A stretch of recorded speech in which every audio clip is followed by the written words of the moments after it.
Hello,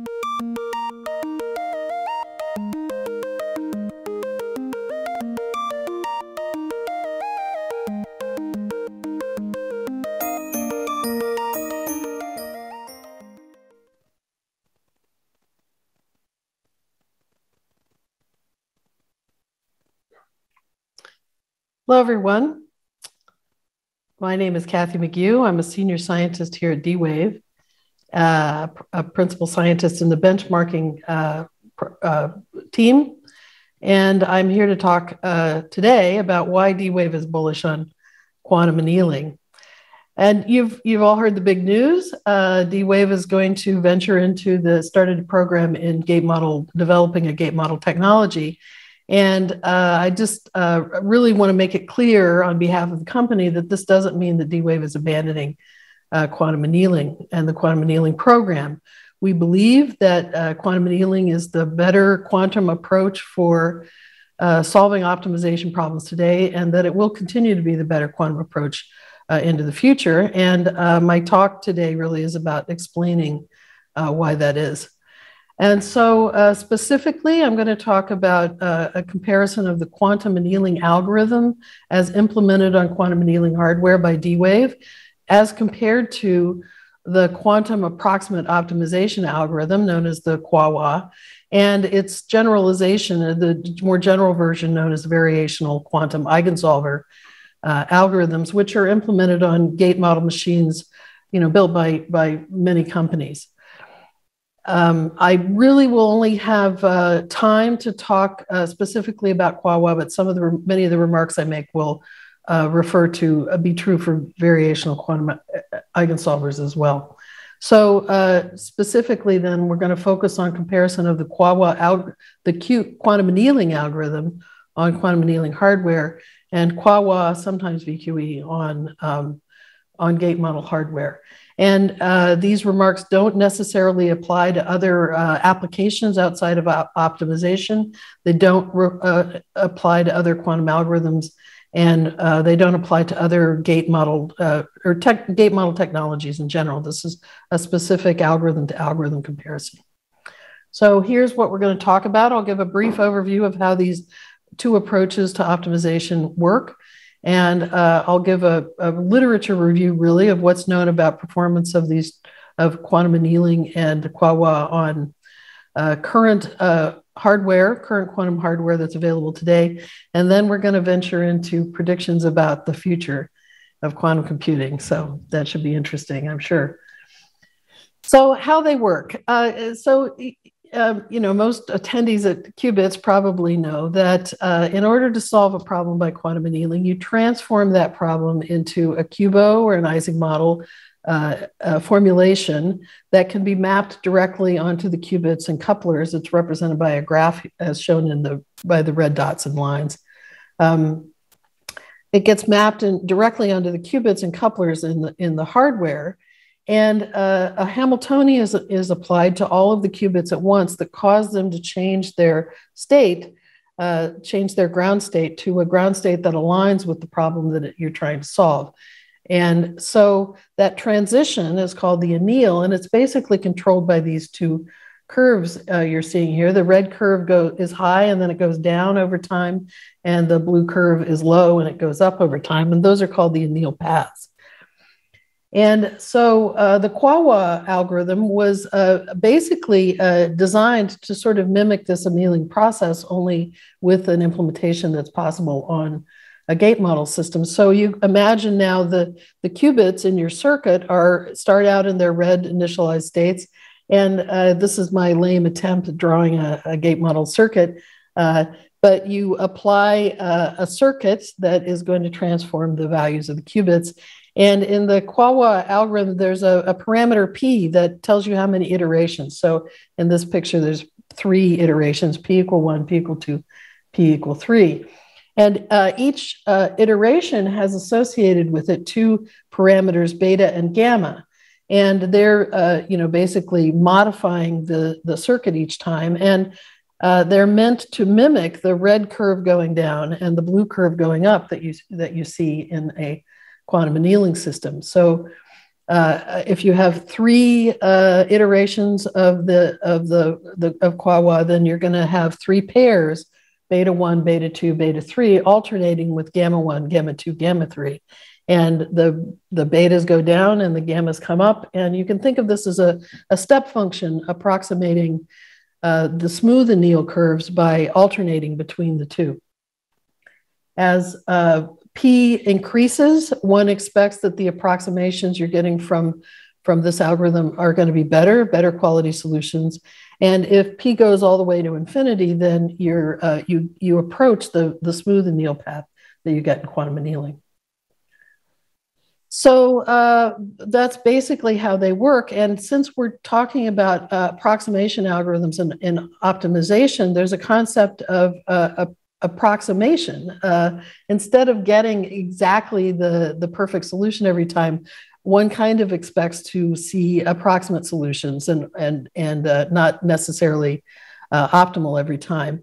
And the way that approximation plays out in gate model quantum computing and in quantum annealing is very different. So in optimization, generally, we have the notion of a quality score that is assigned to every solution that you might have for a particular input. And we all know that in open system quantum computing, NISQ era computers, you're not necessarily going to find the optimal solution. And so you can ask, how far off am I? How far is my result? And in gate model computation, the errors are modeled by basically random bit flips. The output is a bit string, and if you want to talk about how close the solution you get is from the solution you want, you talk about how many bit positions are different, and that's called the Hamming distance. And so on this chart here that represents what we call a solution landscape. You can imagine all possible solutions to the problem arrayed on the bottom, and the energies, the quality scores coming out on the y-axis. So different solutions have different energies. Then in gate model, when you're talking about how far am I from the optimal solution, you're talking about a vertical distance here, somewhere within the blue box. Left, right, you're getting a different solution that is different in terms of number of matching bits. However, quantum annealing works differently. The qubits are natural optimizers, and they're trying to find their ground states. So when you get errors due to open system interactions, you're likely to get an error distance that's measured in terms of the energy distance. It's a near optimal solution. How far off did it go in the vertical direction? You'll sample somewhere from the pink band in quantum annealing, whereas in gate model, you'll sample somewhere from inside the blue area. So that's the two different approaches and two different error models. And let's look at how these two approaches play out on today's hardware. And there have been a handful, about a half dozen papers with empirical results comparing performance of these two approaches. And I'll give you a quick review. But the first thing I should point out is there are a lot of different ways to evaluate performance. A lot of different metrics are used. So just to give you a general idea of what to expect, in optimization, as I've said, we have this notion that there's an optimal solution that is defined by the problem itself. And then you have a bunch of different solutions. They have different qualities. And as a general rule with optimization heuristics, we expect that as you spend more time in the computation, you're going to get better quality solutions. So these curves, slope. There's a trade-off between solution quality and computation time. And that's what we want to do, is analyze that trade-off. And there are a bunch of ways to do it. Some papers look at success probability, which basically assumes that if you've had enough time for these solvers to actually see optimal solutions, then you can look at the probability that in a sample of some certain size, the probability that you're going to actually find an optimal solution in your sample. But also there are cases where you look at shorter runtimes and you fix the runtime, give each solver the same amount of time, and you look for the approximation ratio, which is the ratio of this for example, this blue curve to the optimal solution. So that is a ratio that the best solution is 1 and you're looking for, or the best result is 1 and you're looking for higher numbers. And another thing you can do is look at the scaled error, which is the difference between your curve and your optimal solution. And in that case, lower is better and 0 is the best you can do. And so these are the kind of different analyses you're going to see. I also want to mention that talking about computation time, very often these research papers measure the quantum computation time, the part of the computation that is just the anneal or just the the running of the P steps of the Quawa circuit. And here, though, I want to concentrate on wall clock time, which is quantum computation time plus the overhead costs of performing the quantum computation. So how do they perform in practice? There was a paper in 2017 by Otterbach et al., where they looked at operation of the Quawa using P equal 1 iteration of it, on a Rigetti QPU that had 19 qubits at the time. And this paper, they published one of the inputs inside their paper. And so soon after that, D-Wave came out with a white paper running that same input that was in the paper on a 2000 Q system. And this was measuring success probabilities. And so the results were that on this particular problem, you can calculate what kind of success probability you would get by just random guessing. Just guess some bit strings and see how likely the optimal solution is to show up.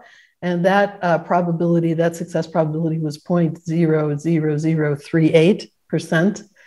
And then the Otterbach et al. Paper showed that the implementation of Quawa on the Rigetti hardware with P equals 1 was giving success probabilities about 3 times better than that, 0.0%.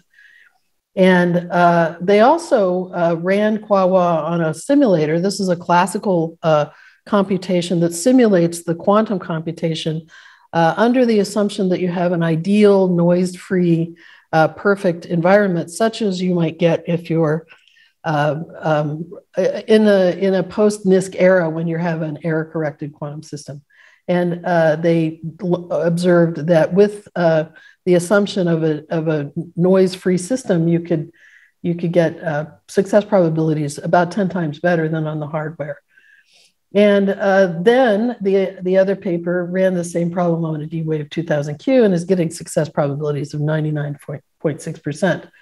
And if you look at computation times, then the Quawa, the Otterbach paper didn't exactly report what the computation times, but it's possible to infer from their results that it was taking about 10 minutes to take enough samples to find optimal solutions, whereas the quantum annealing algorithm was taking 60 milliseconds wall clock time in that case. And so in terms of the number of samples you need to expect to see an optimal solution here, the D-Wave 2000 Q, because of its very high success probabilities, is about 10,000 times faster than the Rigetti system on these problems.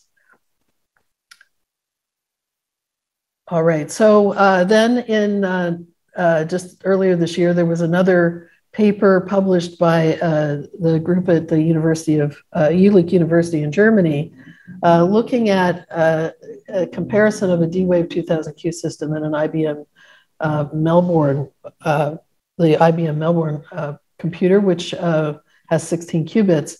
And they were looking at satisfiability problems, and in this case, problems with 8 variables or fewer. And what they learned was that the quantum hardware alone could not be properly tuned to find the optimal beta and gamma. And what that means here, if you look in the upper left-hand corner, this is more or less a grid search, all possible combinations of beta and gamma that are searched. And what you're looking for are these bright spots, which represent optimal combinations for a particular function. And if you find a bright spot, then you can use those parameters that are in the bright spot, give them to the Quawa and run the Quawa algorithm, and you would expect to find a dark spot when running the algorithm, which is optimal a solution to a minimization problem. And that works fine on the simulator, but what they found was that if this is acting on the quantum hardware, it wasn't working. The optimizing the optimization step to find beta and gamma didn't correspond to the optimal solution that you would get if you ran the quantum hardware on the thing. So that was a problem. So what they did instead basically was run the Quawa in simulation using a simulator on these inputs, just to get an idea of how this could turn out once a better error correction is in place. So they ran a test with inputs of size up to 18 variables using the Quawa with p = 1 and also p = 5 on a simulated quantum computer. And they compared that to the actual quantum annealing machine, the 2000Q system, with anneal times of 3 microseconds and 30 microseconds. And these anneal times were meant to correspond to the computation time of the quantum circuit with p = 1 and p = 5, respectively. They did not calculate wall clock times or report them, so I can't tell you about that. And so here is a little table showing the results. First, they looked at success probability, comparing D-Wave, for example, at 3 microseconds versus Quawa at p = 1. And you can see that on these problems of size 18, the success probabilities for the D-Wave system are kind of all over the map. The smallest one is 0.88%, and the largest is 89%. The success probabilities for the Quawa were uniformly below 1% in this case, which indicates that p is not big enough. You need to have a higher value of p in order to get better success probabilities in this scenario. So they also looked at the approximation ratio, and here you can see that the D-Wave system at 3 microseconds is returning approximation ratios above 0.9. which is pretty close to 1, whereas the Quawa at the same, approximately the same runtime is returning values closer in the range of 0.7 to 0.8. And you can also see from this graph that even if you extend p out to 5, it's not quite enough to be matching the performance of the quantum annealer in this case. Then there was another paper published in 2021 by Ushijima Musigwa et al. This is a group out of Los Alamos labs, and they looked at a really interesting hybrid computation to solve a particular application problem. And this is a rather elaborate classical solver, doing a search for a solution to really bigger problems than can fit on these systems. And it has this part in the middle where it iterates. It sends subproblems to the quantum computer working as a backend, and it gets the results back, and there's an iteration in the middle there. And in terms of solution quality, they were looking at solution quality for the whole solver, for the hybrid solver, when you swapped out different backends, and it's quite mixed results. It's hard to draw, it's hard to summarize. In some cases, swapping out the backends didn't matter at all. In some cases, they had a classical backend as well.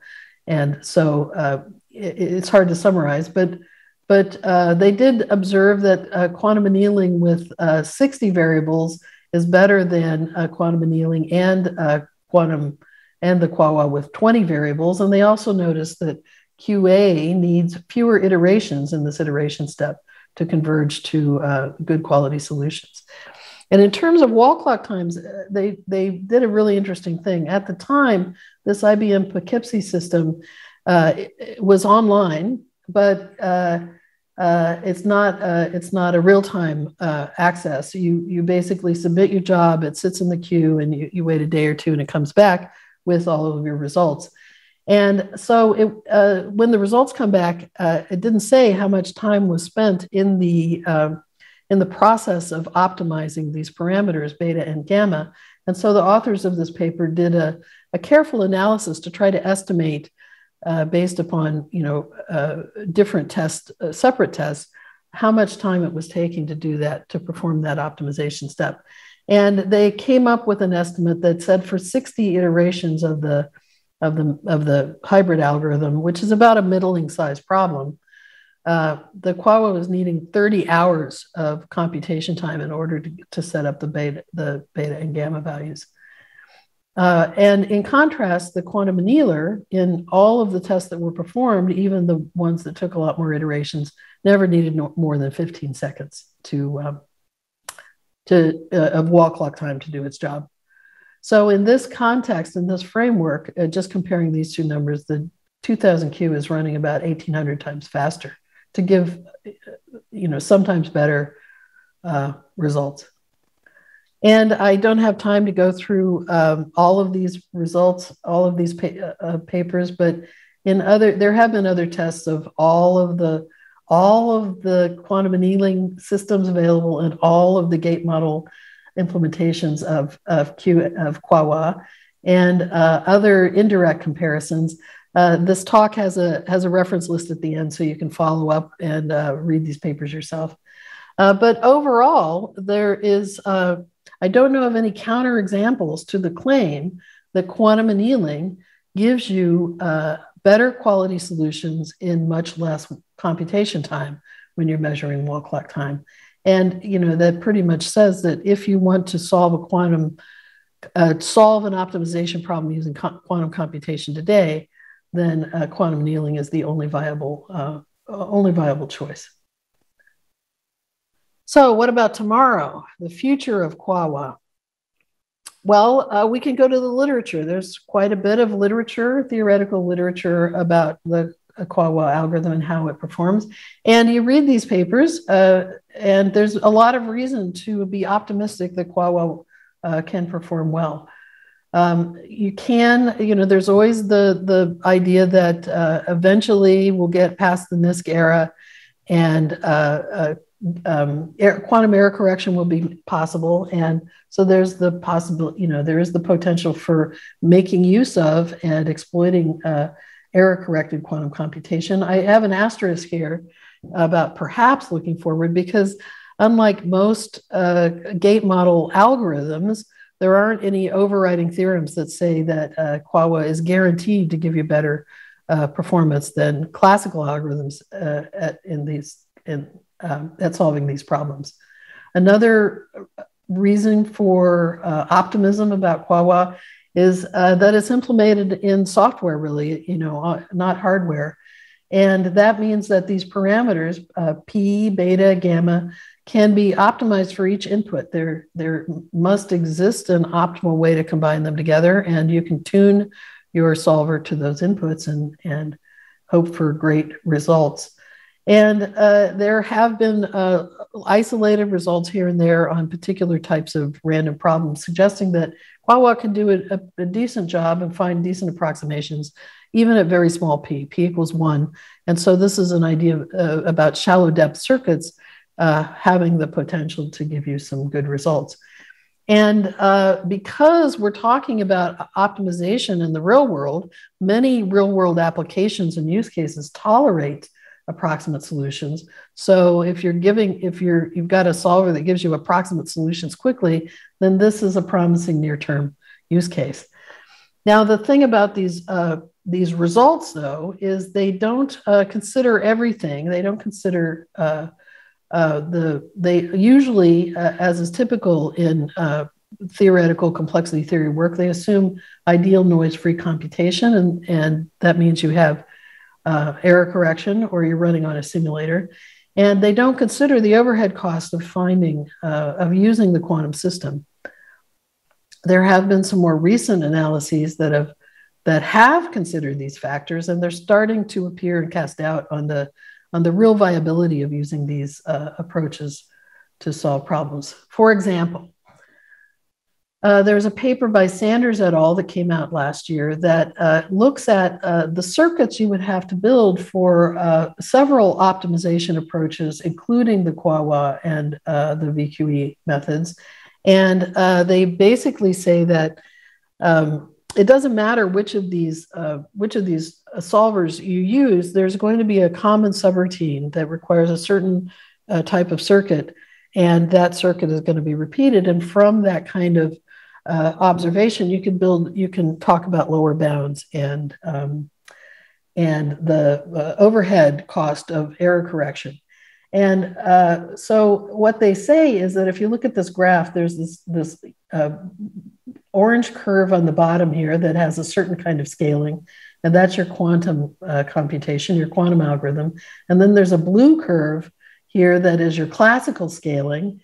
And the point is that if your quantum algorithm scales better, then there's going to be some point at which it's some problem size n at which it's doing a better job at solving problems faster than the classical solution. And as n gets bigger and bigger, the gap increases and the quantum algorithm is faster and faster.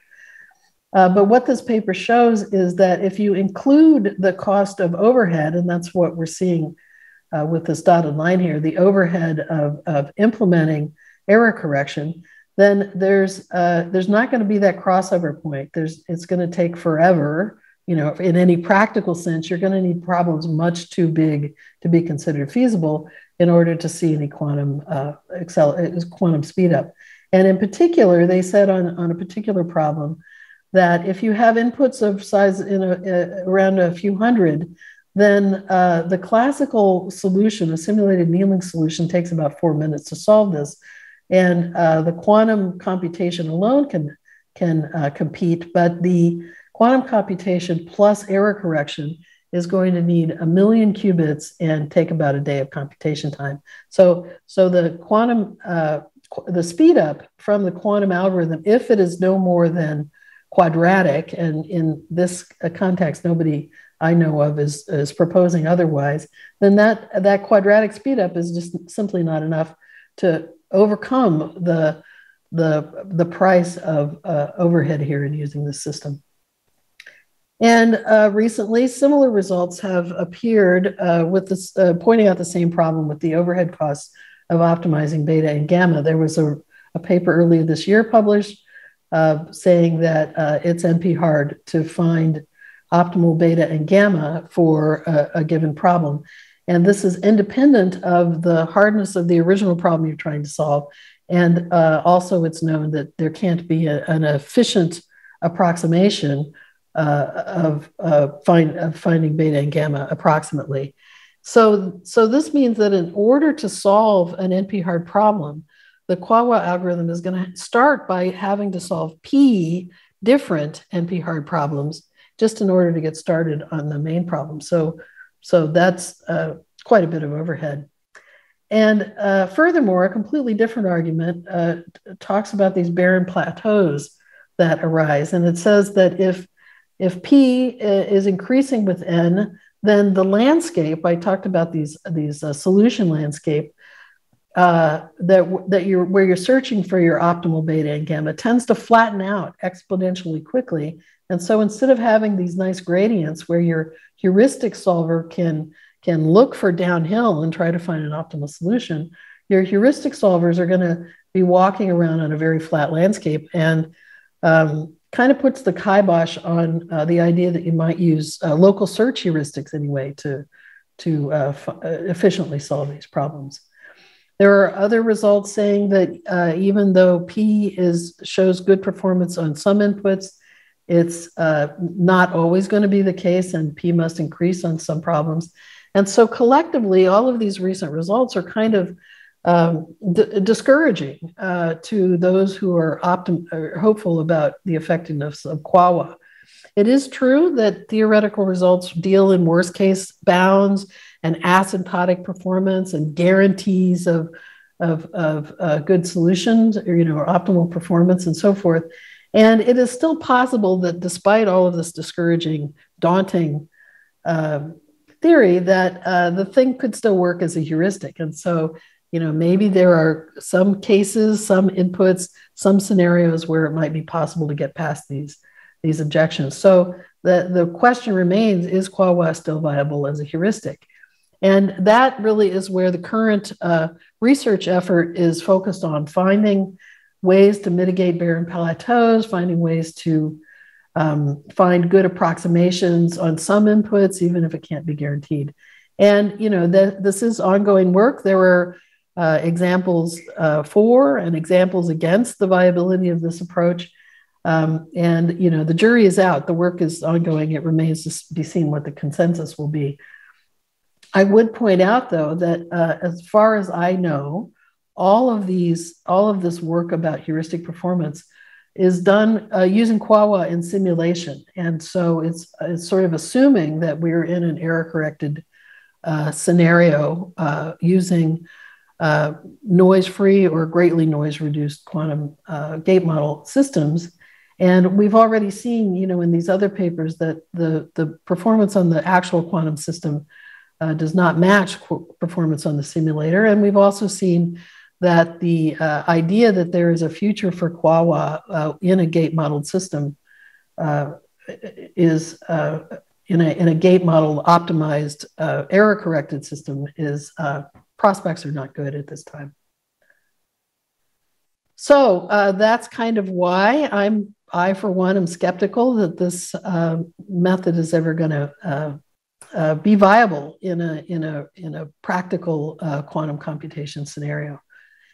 So let's talk, though, about the future of quantum annealing in the same regard. And you've probably figured out by now that this is about understanding the scaling, how the performance scales, and how that plays out against overhead, whatever overhead costs there are. Excuse me. So what does the literature say about scaling? Well, very little. These are heuristics. They have a lot of parameters. Performance is highly dependent upon the parameters. These are not algorithms. And one doesn't really expect to see much theory, many theoretical bounds about heuristic performance. So we learned to do without that in the quantum annealing world. And but we can appeal to history and say, well, what does our experience with several generations now of quantum annealing systems tell us about how the future should play out? And there are two things to talk about in that regard. One is what we understand about the quantum annealing error model and how things scale, and what we understand about quantum technology and how it develops. So the quantum annealing error model, here's this picture I showed you previously with a solution landscape. You're looking to get the optimal solution that's circled here, the one with the lowest energy. But you're likely to sample really from anywhere in the pink band. Any solution that has a presence in the pink band, you're kind of likely to get it as well. And so what happens as problem size increases is this landscape gets more complex. You add one variable and you double the number of spots in the landscape. You add two variables, you quadruple the number of items on the x-axis. So the problem size scales like that. And what happens as problem size increases is that you get more and more of these near optimal solutions crowding the pink band, populating the pink band, and they might be exponentially more of them than optimal solutions. And so the quantum annealer metaphorically has a hard time distinguishing the optimal solution from a near optimal solution within this pink band, and your probability of sampling optimal reduces. So how that translates in terms of the number of samples, the number of reads you need to get an optimal solution as a function of input size is key. So what we see here on this bottom graph is, this is really an input that was we built to illustrate this phenomenon, is that when problem sizes are small, the pink band is not very populated, and you can get optimal solutions just fine without needing too many samples. But there's some point in some problem size where you start to see a bifurcation point, and the computation time to find optimal solution can increase quite rapidly as more and more of these false optimal or near optimal solutions are crowding them out. But at the same time, the the time to find approximate solutions within the pink band stays pretty constant, because this pink band is a constant approximation, or a low order approximation of optimal. And so even as optimality can increase out of sight, finding optimal solutions or near optimal solutions can stay pretty constant. And excuse me, as D-Wave introduces new models of quantum computers with increased hardware, increased qubit counts, and able to solve larger problems, the engineers and the physicists know that you can only do that while taking steps to improve hardware performance. And so in terms of the solution qualities they return. And so there are two basic ways to do that kind of error mitigation. One is to shrink the pink band, make it closer to optimal. And the other is to raise the landscape change the scale of the problem, raise parts of the landscape out of the pink band.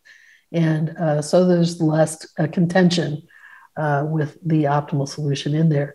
And the way this plays out in terms of problem size is that as you get the next bigger quantum annealer and you've done this error mitigation, what it tends to do is push this bifurcation point to higher n. It pushes it over to the right, and you can get good quality optimal solutions up to a higher value of n.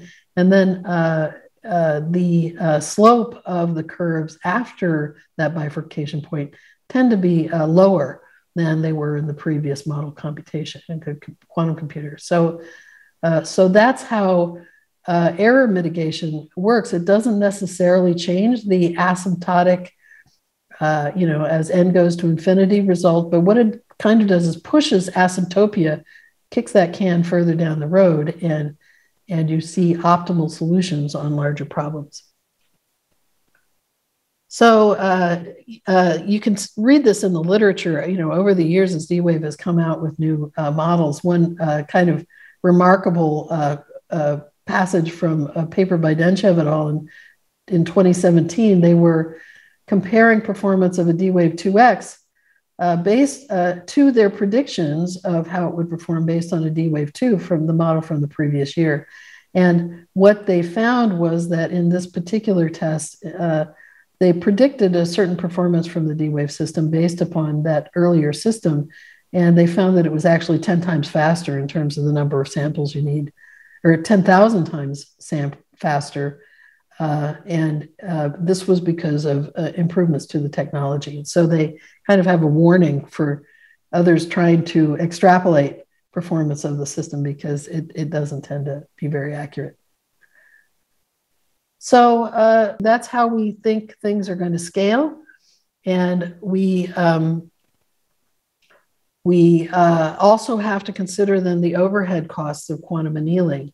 And so there are basically four sources that we can point to. There's input preparation. This is the time you need to translate your problem into a QUBO, and also minor embedding, the time you need to map your problem onto the Pegasus hardware structure that we have. So that's input preparation. Another source of overhead is hardware access, and this is the overhead of transferring the problem onto the chip, programming time, and the readout time to get your results back from the chip. That gives you overhead as well.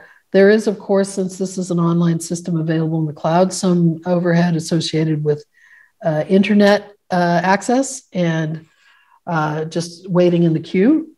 And then there's parameter tuning.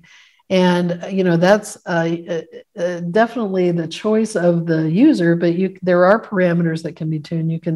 You can modify the presentation of the input as a pre-processing step and get better results. You can do lots of things to modify the anneal time and do reverse annealing or pausing and things like that, get better results. And there are post-processing strategies that you can apply as well to improve the quality of solutions. But that's sort of the user's choice. It's hard to, it's optional. So it's hard to predict how much time any user might choose to spend doing that parameter tuning. The main point being that most users find that the system works fine as is, out of the box without too much needing to tweak it. It robustly finds good quality solutions as a general rule. And so these are the current overheads. You can see the scale, milliseconds. The kind of top hole here can be minor embedding. And indeed, the problem of mapping an arbitrary, a minor embedding an arbitrary graph A into an arbitrary graph B is NP hard. But I want to point out that's not really the problem we're trying to solve here. We're trying to map an arbitrary graph into a Pegasus graph. We have a specific destination. And once you have some structure to work on, it's possible to find good heuristics. It's possible to find polynomial time algorithms. It is polynomial time, for example, to map a clique into a Pegasus graph. And so, for those sets of applications where you have a dense graph or a fully connected graph, there's no overhead to minor embedding at all. You just pull the clique embedding out of the library and go with it. So this, in a sense, is an NP-hard problem that we feel we're handling and tackling by using libraries, by finding strategies for special purpose applications, amortizing many problems. You only have to embed it once, and then you can keep using it for the different inputs and so forth. So you can see how we think these will play out. Some of them are known to be low polynomials. Some of them have improved over time, even though they ought to slightly increase. And so that's how the overhead costs are working. And so the way these two factors then, scaling versus overhead time, play out is as follows. You have this horizontal line, for example, representing, let's say, programming time, programming the chip. It's part of the hardware access time. And that's 20 milliseconds, say.